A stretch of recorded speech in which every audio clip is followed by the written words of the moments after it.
O, narinig nyo, bawal pampasada yung 1 and 2 na professional Bottom line mga master, kung ano ang pwede nyong gawin para hindi na humaba yung usapan kapag kayo ay may naengkwentrong hindi alam ang ginagawa tulad ng enforcer na ito, no? Alright, what's up mga master, welcome back again sa ating channel, Master Jelon. So for today's video mga master, ay pag-uusapan natin yung trending na video regarding sa enforcer na nanghuhuli ng driver na nagmamaneho ng passenger jeep. Ang issue dito mga master ay bawal daw mag-drive ng pampasahero yung hinuhuli niya kasi 1-2 lang daw ang restriction code nung lisensya.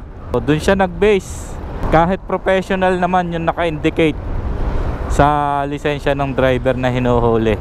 So ano nga ba ang tama at ano yung dapat gawin kapag kayo ay naka-engkwentro ng mga ganitong klase ng enforcer na hindi alam yung ginagawa nila, no? So pero bago yan mga master, panoorin muna natin yung video ng pinag-uusapan natin. O, narinig nyo, bawal pampasada yung 1 and 2 na professional Ate, narinig mo Oh, 1 and 2 bossing. 1 and 2 lang ito, private lang ito. Bossing, LTO daw sinisita niyan bossing. Professional yan, 1 and 2 bossing. Professional na, ibig sabihin bawal ka magmaneho. Bossing, LTO, nahuhuli ako ng LTO daw sinisita niyan bossing. Napakatagal ko ng trailer. Para malaman mo. Bossing, nahuhuli na ako ng LTO. Ilang beses na ako nahuhuli. Ito hindi nga pwede pang maneho ng jeep to. Bossing, napakatagal ko na naman masaya. Ang PUJ. Passenger yung sa'yo, hindi naman private yung dala mo Bossing, napakatagal ko na naman masada ng jeep bossing. Hindi lang na. Wala ko lang yan LTO, nahuhuli ako bossing. Pero bawal magmaneho ng public utility. Naintindihan mo? Oh. Bawal bossing, napakatagal ko na naman masada. Sabi hindi professional yan, ha?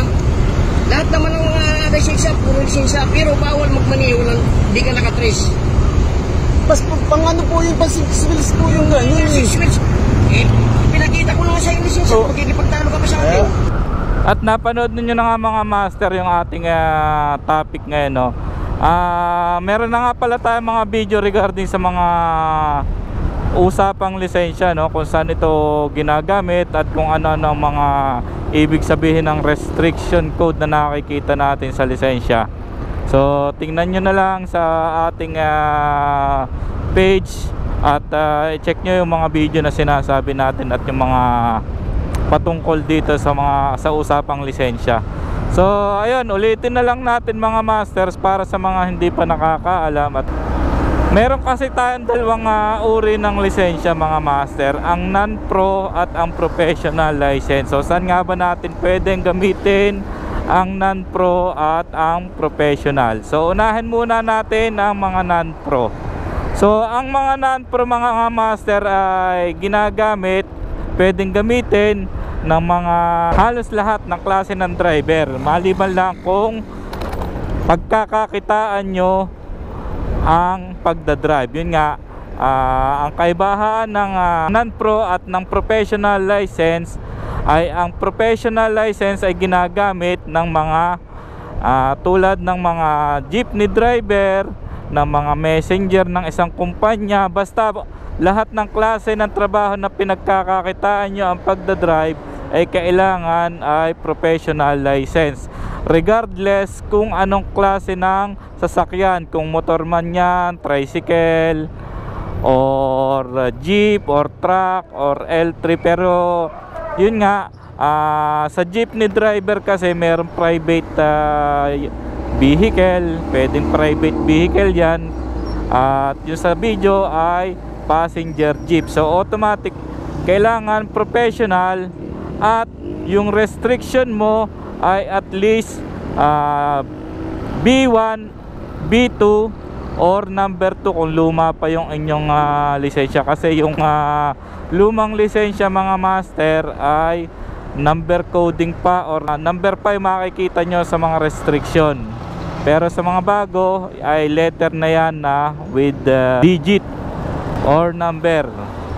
Sa motor, number 1 Pag may 1 or 2 yung letter na restriction mo, kung may number 2 ka, automatic pwede kang maneho either manual or automatic. Pero kung A1 lang yan, ay automatic lang ang pwede mong i-drive. Sa video kasi sinasabi ng enforcer na kailangan daw ay may number 3 yung kanyang lisensya. So kung number 3 mga master, ang pinag-uusapan dyan ay yung klase ng inyong sasakyan. Pero ito, tingnan nyo na lang sa ating picture na classified as na dapat ay ganitong sasakyan lang ang ida-drive ng ganitong klaseng restriction.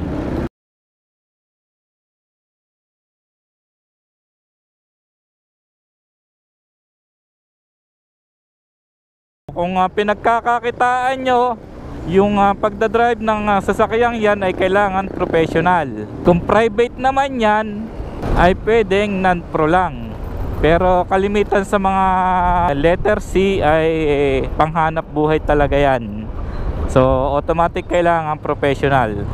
So yun lang mga master ang bottom line. Kung pag pinagkakakitaan mo ang pagdadrive, automatic dapat professional ang inyong lisensya. A sa motor, then B1, B2 ay sa mga 4 wheels, kotse, mga light vehicle. Then C ay depende na sa bigat na naka-indicate dito. Yan. Bottom line mga master, kung ano ang pwede nyong gawin para hindi na humaba yung usapan kapag kayo ay may naengkwentrong hindi alam ang ginagawa tulad ng enforcer na ito, no, ay much better na ipatawag mo yung kaniyang OIC at then i-contest mo at ayun, para mapatunayan na mali yung kanilang panghuli. Ipatawag mo yung OIC niya kung sino ang ahead sa kanya para hindi na humaba ang usapan, kasi sa video na yun ay mukhang ayaw magpatalo ng enforcer. So ang hirap kasi ngayon sa mga tao na ang tataas ng tingin sa sarili, ay ayaw tumanggap ng mga paliwanag ng kanilang sinisita, dahil ang tingin nila sa sarili nila ay ayun na nga, matataas. So yun lang mga master.